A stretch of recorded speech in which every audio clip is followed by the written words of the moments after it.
Olá, seja muito bem-vindo. Essa nossa análise de hoje é, sem brincadeira, o mapa da aprovação para dois tópicos que são simplesmente cruciais em qualquer prova do Sebrasp: correlação verbal e vozes verbais. A gente vai juntos desvendar aquelas armadilhas, sabe? Aquelas que separam os candidatos que estão realmente preparados. Vamos nessa? Ok, vamos começar direto ao ponto. Essa frase parece familiar para você? Pois é, esse é um erro clássico de correlação verbal.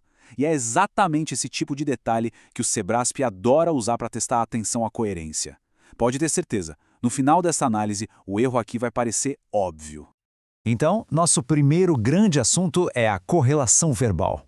E tem uma palavra-chave aqui, um conceito que precisa ficar muito claro, que é coerência. Não é sobre decorar regras soltas, não. É sobre entender a lógica, a conexão de tempo entre as ações. O ponto fundamental é o seguinte: os verbos de uma frase conversam entre si. Eles estão ligados. Se uma ação é uma hipótese lá no passado, a outra precisa estar num tempo verbal que combine com essa condição. Se é uma possibilidade futura, a consequência tem que ser lógica. Essa sintonia, essa harmonia é o que a gente chama de correlação. Para facilitar, a gente pode resumir tudo no que eu chamo de triângulo tático. São 3 pontos principais para a gente gravar. Primeiro, a hipótese no presente ou futuro. Se eu puder, eu farei. Futuro com futuro, sem erro. Segundo, a hipótese lá no passado, que é a que mais cai nas provas. Se eu pudesse, eu faria. E o terceiro ponto é a substituição favorita do Sebrasp, o mais que perfeito simples, aquele invertera, que é a mesmíssima coisa que a sua forma composta, tinha ou havia invertido. Esse triângulo aqui é para memorizar mesmo, viu? E olha só, isso aqui ilustra perfeitamente o problema da nossa frase lá do começo. Se eu pudesse, cria uma hipótese no passado, certo? A consequência, então, não pode dar um pulo para o futuro do presente. Viajarei. Não faz sentido. A coerência pede o futuro do pretérito. Se eu pudesse, viajaria. Misturar esses tempos é a armadilha mais comum de todas. Bom, agora vamos para a segunda parte do nosso mapa, as vozes verbais. O segredo aqui é entender o papel do sujeito. É bem simples. Ele pratica a ação ou ele sofre a ação? A resposta para essa pergunta define absolutamente tudo. A diferença é cristalina, né? Na voz ativa, o sujeito age, o policial deteve, ele é o protagonista da ação. Já na voz passiva, o sujeito recebe a ação, os criminosos foram detidos, percebe? O foco muda de quem fez para quem sofreu a ação. E como é que a gente faz essa conversão? É um processo quase mecânico. Primeiro, e isso é o mais importante de tudo, o objeto direto da voz ativa vira o sujeito da passiva. Se não tem objeto direto, esquece, não dá para converter.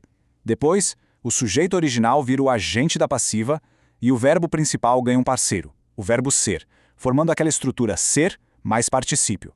Certo. Agora vamos mergulhar no ponto que o Sebrasp mais adora explorar dentro de vozes verbais, as múltiplas funções do pronome ser. Dominar isso aqui é um diferencial competitivo gigantesco. Presta atenção aqui, que este é o divisor de águas, a transitividade do verbo. Se o ser acompanha um verbo transitivo direto, como em desenvolveram-se meios técnicos, ele é um pronome apassivador. A prova disso, a gente consegue reescrever. Meios técnicos foram desenvolvidos. Bateu certinho. Agora, se o verbo for transitivo indireto, tipo em precisa-se de médicos, aí a história muda. O se passa a ser um índice de indeterminação do sujeito. E nesse caso, o verbo tem que ficar no singular e não tem conversão.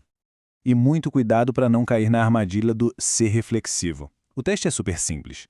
A frase, o atleta preparou-se. Dá para trocar por o atleta preparou a si mesmo? Sim, dá.